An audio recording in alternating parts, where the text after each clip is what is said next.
happy with. Mr. President, the Attorney General said today that he intends to release the Mueller report in full to Congress and the public. Do you agree with that decision, and do you want the White House to take a look over it for privilege? Well, I have great confidence in the Attorney General, and if that's what he'd like to do, I have nothing to hide.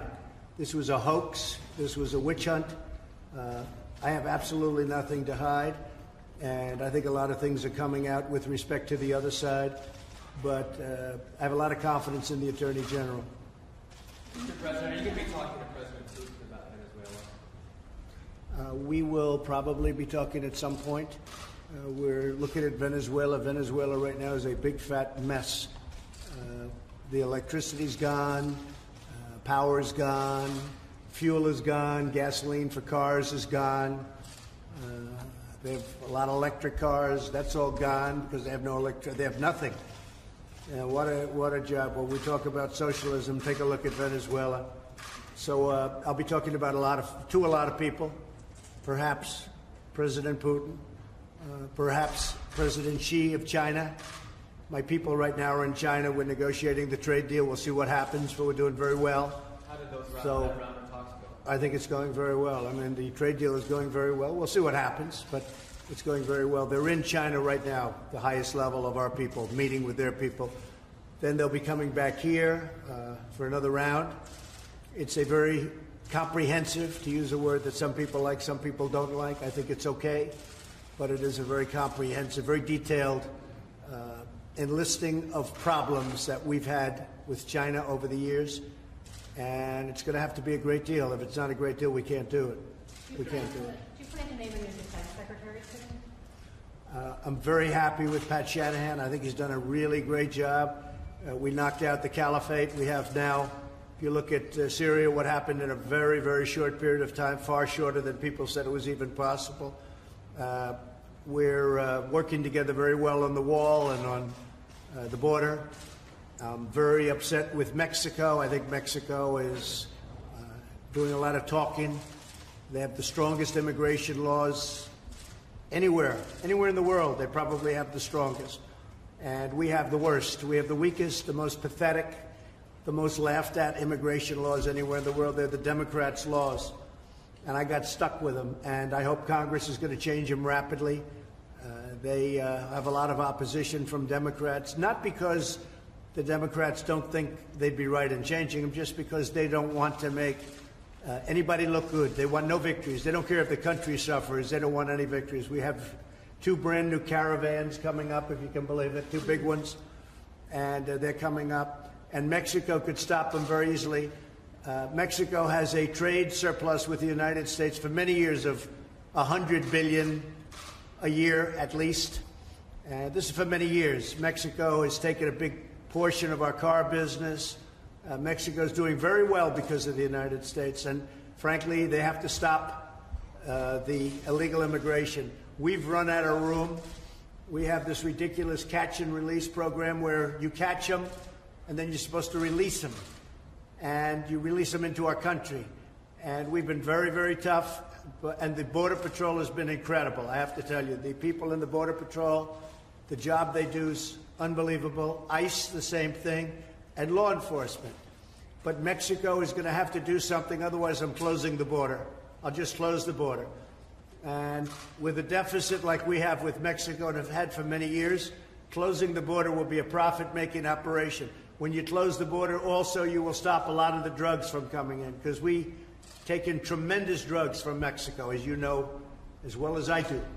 So you close up the border and you watch the drugs go way down, too. But I will close the border if Mexico doesn't get with it. If Mexico doesn't stop it. They come in from Guatemala. They come in from El Salvador. They come in from Honduras. They come in from all over, and they come in from Mexico. And we're working very hard to stop it. We're building the wall, but until the wall is completed, it's really moving along well. In fact, we're going to have a news conference very shortly over the next couple of weeks at the wall as it's being completed and going up at sections of the wall. It's moving along rapidly, but still we have a current crisis. We have a crisis. I know that you can go back 30 years and you go back 40 years, but I can't imagine it being any worse than it is right now. Sir, on that note, December in U.S. custody migrant children. Do you believe, given the rising numbers of migrant families and children at the border, your administration is equipped to handle that in a way that it tries to ensure that children are not dying of heroin? Well, I think that it's been very well stated that we've done a fantastic job. One of the children, the father gave the child no water for a long period of time. He actually admitted blame. The other one was being brought to the hospital in an emergency, on an emergency basis. It is a very tough situation, and that trek up is a long, hard trek. And you see what's happening to women, you see what's happening to children. It's a horrible situation, and Mexico could stop it right at their southern border. They have a southern border, and they have a border that could be very well structured. It's very easy for them to stop people from coming up, and they don't choose to do it. Well, we're not going to give them hundreds of billions of dollars and tell them that they're not going to use their strong immigration laws to help the United States. So there's a very good likelihood that I'll be closing the border next week, and that'll be just fine with me. Mr. President, can you tell us why you overturned those North Korea-related sanctions? I have a very good relationship with Kim Jong-un. He's somebody that I get along with very well. We understand each other. They are suffering greatly in North Korea. They're having a hard time in North Korea. And I just didn't think additional sanctions at this time were necessary. It doesn't mean I don't put them on later, but I didn't think that additional sanctions at this time were necessary. They are suffering greatly. They're having a very hard time in North Korea. And I think because of the relationship being a good thing, not a bad thing, I think it's very important that you maintain that relationship at least as long as you can. But we get along very well. We have a very good understanding, so I didn't think that those sanctions were necessary at this time. Have you spoken to Chairman Kim since? No, I have not. Were you upset that your Treasury Department put those sanctions in place? Did they run those past? Not at all, because they were intended to go. People thought that they would go at that time. They had the right to do that. I just decided that I would not let it happen. In a certain way, it's like the Special Olympics. For many years it hasn't been approved, and then at some point it gets negotiated out in Congress. Well, I went out and I said we're going to have funding for the Special Olympics, so that's why I approved that. It's a little bit of a similar situation with different parties, to put it mildly. So I just want to, again, I want to thank the job you've done. I'll tell you what, Linda has been so great, and when somebody does that good a job, I'd rather do it this way than just say bye-bye. And so I'm doing it this way. And I'll tell you, Linda McMahon is a very special person. And now she's going to be working with me very hard so that we keep this miracle that we've built. You saw what happened last night in Michigan. We had, if they would really report it, many, many thousands of people outside of the arena. The arena was packed. That arena was absolutely packed last night. And there was tremendous love in that arena. And you look at what's happening with Michigan and Ohio and Pennsylvania and Florida and so many places, North Carolina, South Carolina. You look at what's going on, Iowa. When you see what's going on in Iowa, so many different places. New Hampshire, I have tremendous reports of something we did up in New Hampshire. Our country is doing really well. We're the hottest country in the world economically, and it's going to stay that way for a long time to come. Thank you all very much, and Linda, thank you very much. Thank you very much. Thank you very much, Press. Thank you, Press. Thank you, Press. Thank you, Rodney. Thank you, Press. Right up the way we came. Thank you. Thanks. Thanks, guys. Come on, buddy.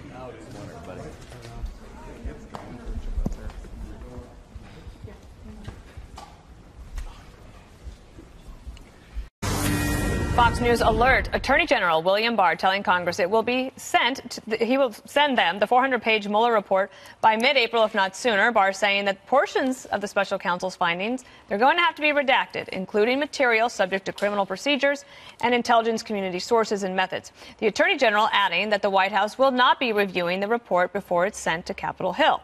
And this part is getting a lot of attention. Barr saying some are mischaracterizing his 4-page summary. He says the summary was only about principal conclusions and nothing more. Barr also said he is willing to testify before Congress after the report is made public, and he gave them a couple of dates for that. President Trump reacting to the news just moments ago. Well, I have great confidence in the Attorney General, and if that's what he'd like to do, I have nothing to hide. This was a hoax. This was a witch hunt. I have absolutely nothing to hide, and I think a lot of things are coming out with respect to the other side, but I have a lot of confidence in the Attorney General. All right, Jesse, this is getting a lot of attention because this week we've been reporting that the Justice Department says it will be weeks, not months, that people will get to see this full report. But now we know it's really just a couple of weeks. It's not like 8 weeks. And then the Attorney General said, and I'm willing to come up and explain it all to you. I will testify in front of Congress. And still, Chairman Nadler, he's mad. Right.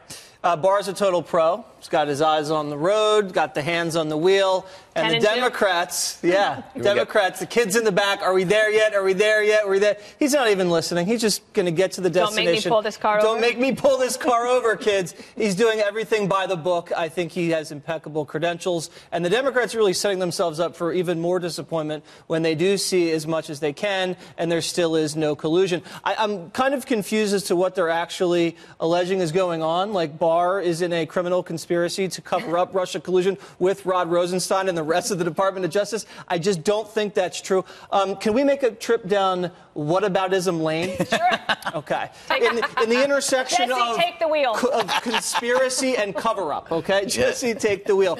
How about when Hillary bleached 30,000 emails? Oh, God. Or destroyed all of the BlackBerries with a hammer? Or when her husband met with the woman investigating her on a tarmac and everybody pled the fifth? And everybody got immunity deals, permission to go a little farther down memory lane. Okay, how about when the IRS destroyed tons of servers? Or when the AG at the time, Holder, was held in contempt for not disclosing all the information about Fast and Furious? Or all the contractors in Benghazi were made to sign NDAs? That sounded like a little bit more of a cover-up than the evidence of there's a cover-up going on right now. I would just let the Democrats remind them what they said then, which was absolutely nothing.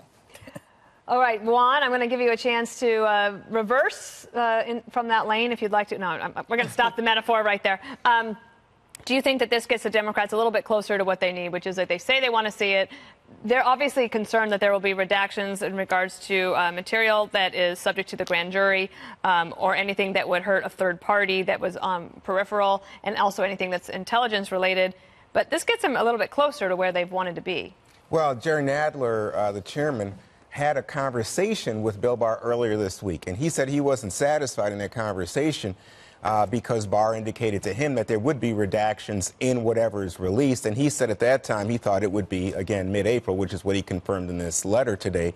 But what's the news out of the letter for people who are looking at it as Trump critics is that he said that people are overvaluing the earlier missive, which was simply said, here's the bottom line in terms of conspiracy and obstruction. He says it was not intended to be an exhaustive report on what Mueller had found. Right. He says it in this letter. He says, as my letter made clear, my notification of Congress and the public provided, pending release of the report, a summary of its principal conclusion, and that is its bottom line, of course, which we know is no collusion. And then on the obstruction piece, sending that to But Barr. the thing about that is that it has provided Jesse the opportunity to jump up and down and take the wheel for the last week. So I think there are a lot of people who think, you know what, William Barr, I should say, has done a tremendous service to the president and his supporters because they've allowed them now to treat this as if it's a fait accompli. It's all done. We know what the bottom line is. When, in fact, there may be tremendous amount of evidence.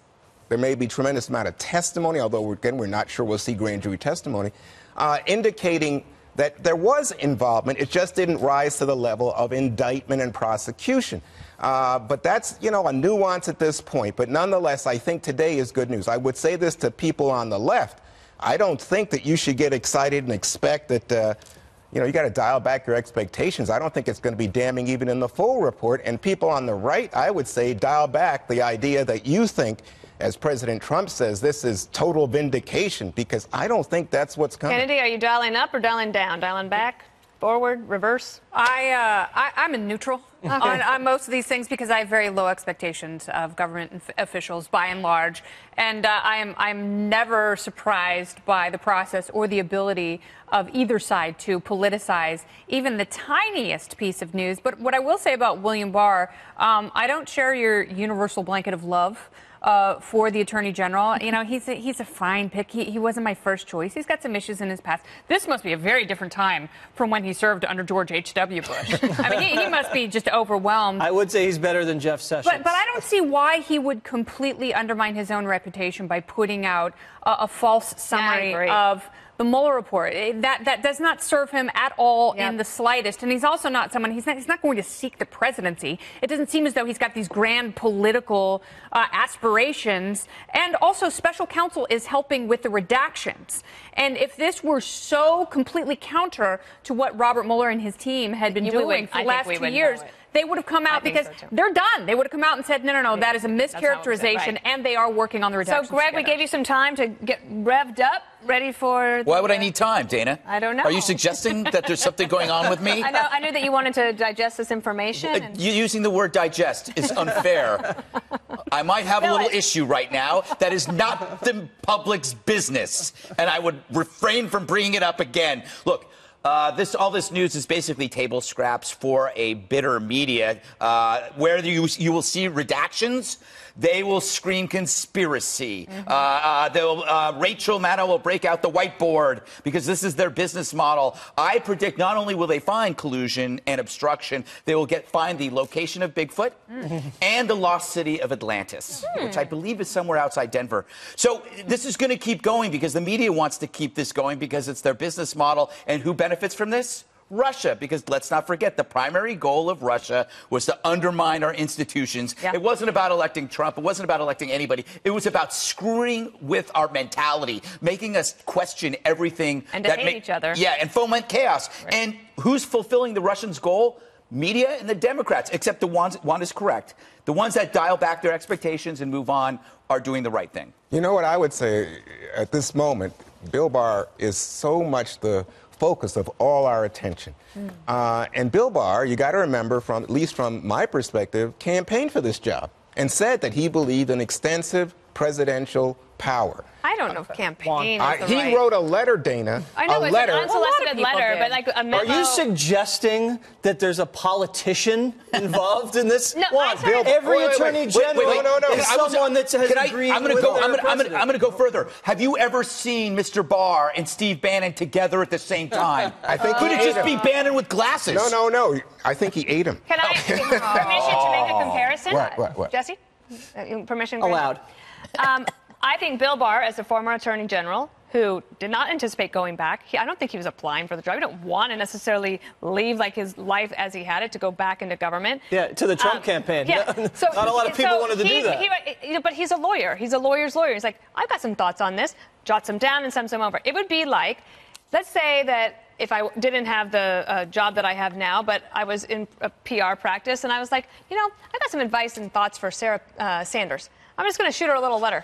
And does that sound like I'm campaigning to be in a job? No, but you've written 2 books, and one of them was largely about your time as press secretary for the president. Yes, and they're still available on Amazon. One's about a dog, by the way, named Jasper, in case you guys have forgotten. He wrote a letter and sent it to the White House counsel that's involved directly in this matter, Dana. I think that takes it to a different level. All right, well, maybe he will have to answer such a question. It goes all the way to the top, Dana. All the way to the top. All the way to the top. Space aliens.